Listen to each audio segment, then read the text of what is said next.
Along with all the new features in the Season 2 update to Halo Infinite, there were a lot of changes that didn't make a lot of sense to a lot of people. They seemed relatively arbitrary, and 343 has responded to these perceived problems, and they will be addressed soon enough, so check this out. They've identified the root cause of weapon jamming. I haven't personally seen this, but I've seen a few people complain about it. It's where essentially your weapon jams, and it should be firing and it isn't.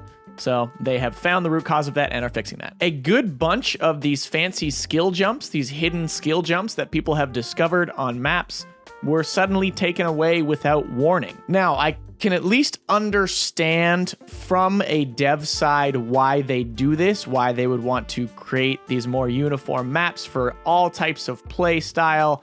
However, they're already out there. They're already found. I'm about potentially making those changes and patches before a game is released, post beta or whatever, but the game's already out there. People are finding strategies. This also goes for speedrunning tech.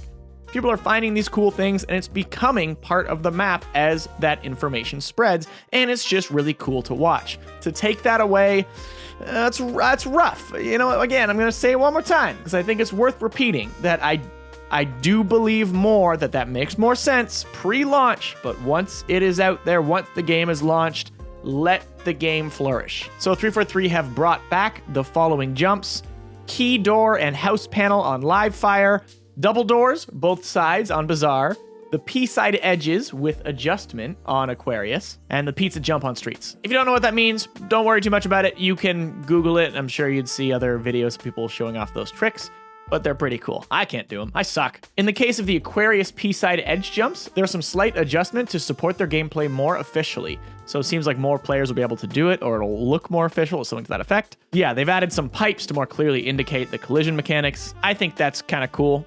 Curious your thoughts on that one. They took out the tank gun, the mystical tank gun from campaign, and some speedrunning strategies. They are bringing back the tank gun. I'm glad to hear it. There was really, again, there's no reason. It was already out there. It was in the game's release. It's there. You gotta leave it. That is, I firmly believe stuff like that, and it's become an Easter egg, right? Like, it clearly wasn't meant to be. It's clearly a bug. It's an Easter egg now, officially, right? Having it be brought back, it is now an Easter egg.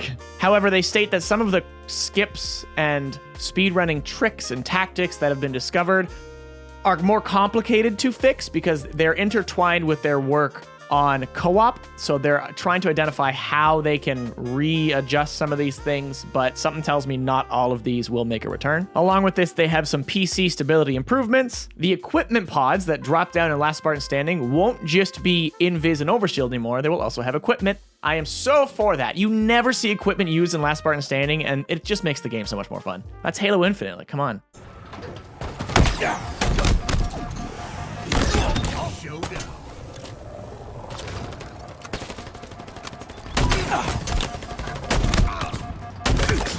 Victory. They're going to fix the see-through legs on the Rakshasa armor. There was a bad state in campaign about armor cores and not adding up correctly. That should be fixed. They address a rare issue preventing players from capturing zones in King of the Hill. On Bazaar, the overshield will now spawn at the start of the match. Pelican vehicle drops will now match what they were pre-Season 2. Wasp respawn timers are going back to Season 1. In BTB, your fire team colors will be once again applied to your fire team, and disabling speed lines should function as intended. They're working really fast to get this update out, which is good. They mentioned before that they are going to focus more on just pushing out updates rather than waiting for like big seasonal drops. I'm for that. Just find things that you need to fix, go for it. They very clearly listen to the community here. However, I do think it's pertinent to note that, again, and they even say in here, some of these things are complicated. Like the co-op thing, it's complicated how they're currently working on the co-op side of things and the speed running tricks, and we don't know what that looks like from a back-end perspective. Sometimes it's not as easy. I mean, it's always not as easy as flipping a switch. And yeah, potentially making some skill jumps slightly more visible to the average player is